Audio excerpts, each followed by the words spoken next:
Tout compte fait, Éric Revel, bonjour. Messieurs, Patrick, Roger, Benjamin, Glaise, bonjour. Les indemnités de l'assurance chômage qui vont diminuer. Parlons de cette réforme annoncée hier par Olivier Dussopt, ministre du Travail. Avant de détailler les mesures, pourquoi est-ce qu'il y avait une nécessité de cette réforme de l'assurance chômage? Oui, d'abord, le pourquoi de cette réforme de l'assurance chômage, c'est clairement la volonté du gouvernement, on peut le comprendre, de fluidifier le marché de l'emploi.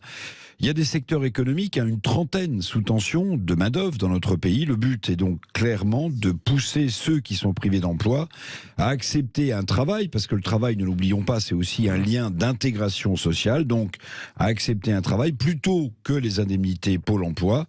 En 2023, l'objectif ambitieux du gouvernement, donc l'année prochaine, c'est de remettre 150 000 personnes sur le chemin de l'emploi. Alors il y a des critiques qui viennent notamment des syndicats. Quelles sont les mesures annoncées hier? Alors, la période, il faudra avoir travaillé 6 mois sur les 24 derniers pour toucher des indemnités à partir du 1er février.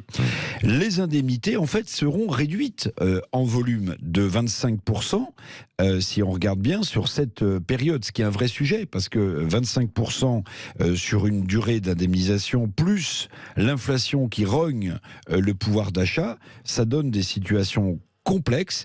Alors le mécanisme est un peu technique, mais je vous le rappelle, tout ça, ça rentrera en application si le taux de chômage est inférieur à 9%. Ouais. À 9%. Or, en ce moment, le taux de chômage, d'après l'INSEE, il est de 7%. Donc vous voyez que le mécanisme, il va sans doute il va beaucoup durer, surtout que le gouvernement vise en 2027 les 5% de chômeurs, ce qu'on appelle le taux incompressible de chômage, c'est-à-dire le plein emploi. Donc, si on est à 5% en 2027, autant vous dire que cette réforme va rester en place très, très, très longtemps. Alors, on dit qu'il y a quand même un problème, notamment pour les chômeurs, les seniors, les plus âgés. Ben oui, parce qu'il y a beaucoup d'interrogations autour, notamment des plus de 55 ans, qui sont éjectés assez souvent des entreprises et qui vont devenir en quelque sorte des travailleurs pauvres.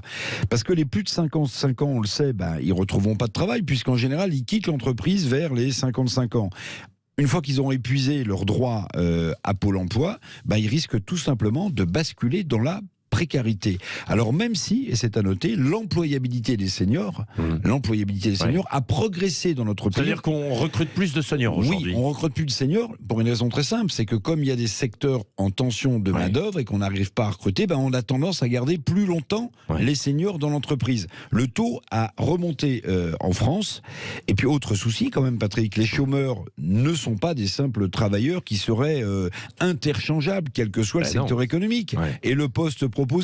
La question donc de la formation avant de retrouver un emploi est déterminante avec cette réforme du gouvernement. Dernier petit point, rapidement, Éric Revel, 25% d'indemnité en moins pour les nouveaux chômeurs, c'est quand même énorme, surtout dans ce contexte d'inflation. Bien sûr, l'année 2023 en plus s'annonce difficile, on dit que la France, comme d'autres pays, peut basculer dans la récession. Donc les nouveaux chômeurs, risquent de basculer eux aussi dans des difficultés économiques très forte. J'ai fait un petit calcul. Si le taux de chômage devait repasser au-dessus des 9% en 2023, par exemple, il faudrait 800 000 chômeurs de plus sur l'année prochaine, ce qui paraît impossible. Et puis surtout, ce qui signerait l'échec de la politique économique du gouvernement. Donc en réalité, cette réforme, elle est là pour durer, quel que soit l'effet de cliquet. En attendant, le gouvernement, il fait le pari que cette réforme de l'assurance chômage poussera les sans-emploi à reprendre le marché du travail, mais n'aborde pas, à mon sens, suffisamment la question de la paupérisation de ces chômeurs. Éric Revel, vous reviendrez, nous en parlerons, nous en débattrons. Et puis, si vous avez des questions à poser à Éric Revel, parce qu'il y en a beaucoup, en fait, derrière qui arrivent. Moi, j'en ai déjà une petite dizaine qui arrivent, derrière ce que vient de dire Éric, qui commence à s'inquiéter. Eh bien, vous nous appelez 0826 300 300 et tout à l'heure à 9h moins 20. On nous répondra à toutes vos questions.